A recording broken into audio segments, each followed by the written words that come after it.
श्री स्वामी समर्थ. नमस्कार. पुन्हा एकदा तुमच्या सर्वांचे आपल्या चॅनलमध्ये खूप खूप स्वागत आहे. स्वामी महाराजांच्या कृपेने आणि गणपती बाप्पांच्या कृपेने तुमच्या सर्व चांगल्या इच्छा पूर्ण हो आणि तुमच्या आयुष्यामध्ये जे काही दुःख आहे, ज्या काही अडचणी आहेत त्या सर्व दूर हो, ही मी स्वामी महाराजांच्या चरणी आणि गणपती बाप्पांच्या चरणी प्रार्थना करते आणि आजच्या व्हिडिओला सुरुवात करते. तर आपण आजचा व्हिडिओ पाहणार आहोत की संकष्टी चतुर्थी उद्या आलेली आहे. तर आपण गणपती बाप्पांची सेवा कशाप्रकारे करणार आहोत पहा, या संदर्भात आपण आजचा व्हिडिओ पाहणार आहोत. तर तुम्हा सर्वांना माहितीच आहे की लहान मुलांपासून एकदम मोठ्या व्यक्तींपासून म्हणजे सर्वांना गणपती बाप्पा हे अतिशय प्रिय आहेत आणि गणपती बाप्पा हे बुद्धीचे देवता आहेत. त्याचप्रमाणे सर्वांचं दुःख दूर करणारे म्हणजे सुखकर्ता आणि दुःखहर्ता हे आपण गणपती बाप्पांना म्हणजे आपलं गणपती बाप्पांना सर्वच जण आपण असं मानत असतो की गणपती बाप्पा हे सर्व दुःख दूर करतात आणि आपल्या आयुष्यामध्ये सुख आणतात भरभरून. तर त्यासाठी आपल्याला गणपती बाप्पांची सेवा कशी करायची आहे तो आपण व्हिडिओ पाहणार आहोत.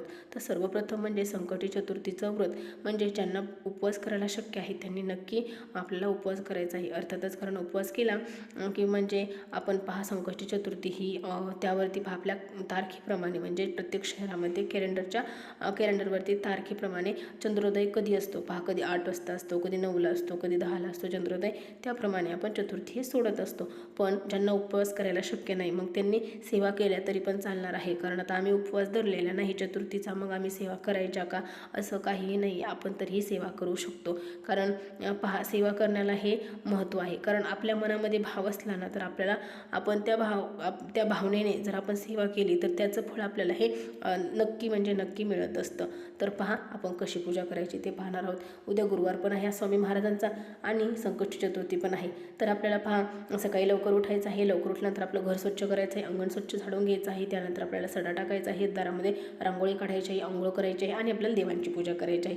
तर मग देवांची पूजा आपण करणारच आहोत, पण आपल्याला गणपती बाप्पांची पूजा म्हणजेच कसं करायचं आहे की गणपती बाप्पांचा आपल्याला अभिषेक करायचा आहे. तर पहा पहिलं तुम्ही पाण्याने ओम गणपती म्हणत आपल्याला पाण्याने 11 वेळा आपल्याला अभिषेक करायचा आहे. त्याचप्रमाणे आपण नंतर दुधाने ओम गणपती म्हणत आपल्याला 11 वेळा दुधाने पण करायचं आहे. आणि जर आपल्याकडे पंचामृत असेल तर आपल्याला पंचामृताने पण करायचं आहे आणि पुन्हा आपल्याला पाण्याने आपल्याला अभिषेक करायचा आहे. असं आपल्याला गणपती बाप्पांना पहिला आपल्याला अभिषेक करून घ्यायचा आहे. त्यानंतर आपल्याला स्वच्छ कपड्याने पुसून वगैरे घ्यायचं आहे गणपती बाप्पांना आणि आपले गणपती बाप्पांची आपण मूर्ती तिथे स्थापन करतो. तिथे आपल्याला गणपती बाप्पांची मूर्ती देवघरात असो किंवा आपण जिथे ठेवतो तिथे आपल्याला ठेवायची आहे. आणि गणपती बाप्पांना आपल्याला चंदन किंवा अष्टगंध हे स्वच्छ आपल्याला लावायचं आहे. गुलाबजलमध्ये ओलं करून तुम्ही लावू शकता किंवा तसं लावलं तरी पण चालणार आहे. आपल्याला अष्टगंध किंवा चंदन लावायचं आहे.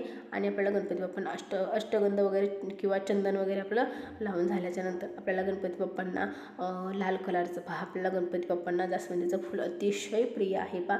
तर आपल्याला गणपती बाप्पांना लाल कलरचं जास्वंदीचं फूल मिळालं तर अतिशय उत्तम आहे. तर आपल्याला गणपती बाप्पांना लाल फूल अर्पण करायचं आहे.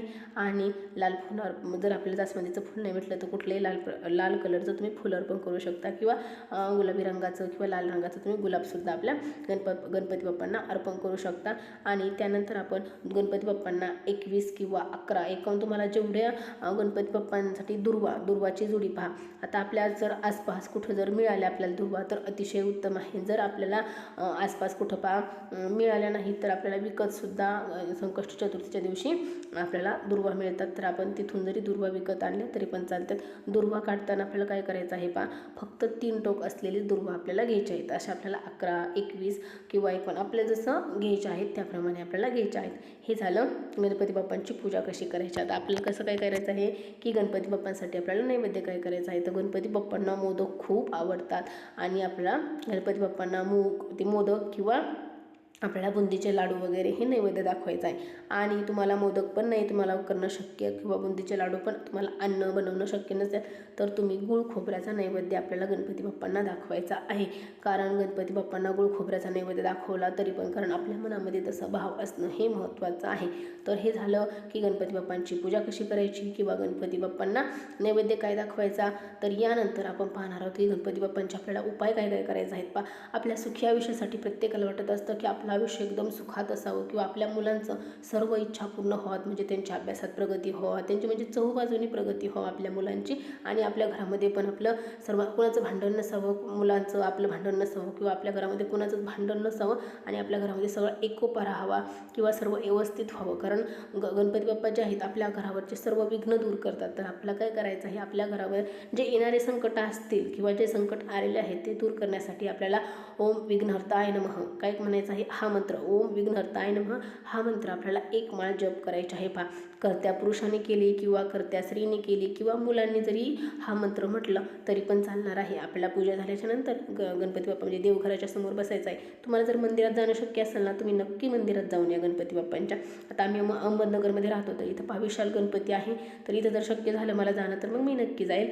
पण असं करायचं आहे की आपल्याला गणपती बाप्पांच्या मंदिरात जर शक्य झालं तर आपल्याला नक्की तिथं जायचं आहे. तर मग आपल्याला काय करायचं आहे, तर ओम विघ्नहर्ताय नमः हा मंत्र 108 वेळा म्हणायचा आहे. आणि लहान जर मुलं असतील ना, पण त्यांच्या अभ्यासामध्ये प्रगती होण्यासाठी ना त्यांनी ओम गणगणपतये नमः हा जरी मंत्र म्हटला ना 108 वेळा तरी पण अतिशय चांगला आहे की ओम गणगणपतये नमः ओम गणगणपतये नमः हे.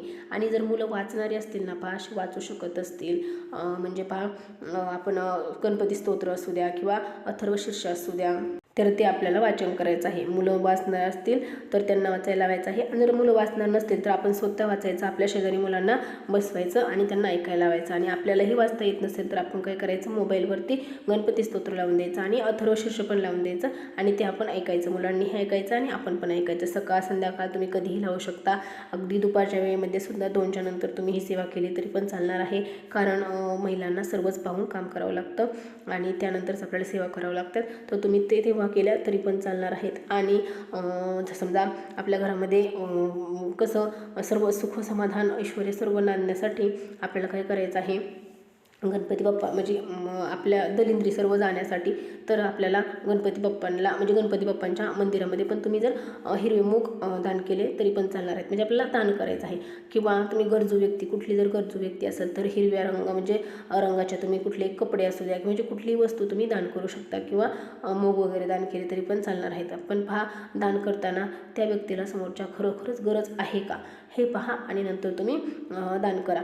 या प्रकारे तुम्हाला दान करायचं आहे. हिरवे मूग जरी केले तरी पण चालणार आहेत, मंदिरामध्ये जरी केले तरी पण चालणार आहेत, किंवा कुठल्याही गरजूला जरी दान केले तरी पण चालणार आहेत.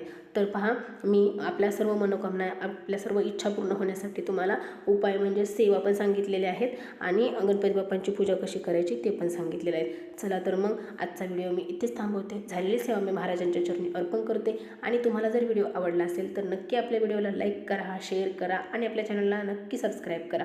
चला तर मग पुन्हा भेटू अशाच नवीन छान छान व्हिडिओसोबत. तोपर्यंत श्री स्वामी समर्थ. जय जय स्वामी समर्थ.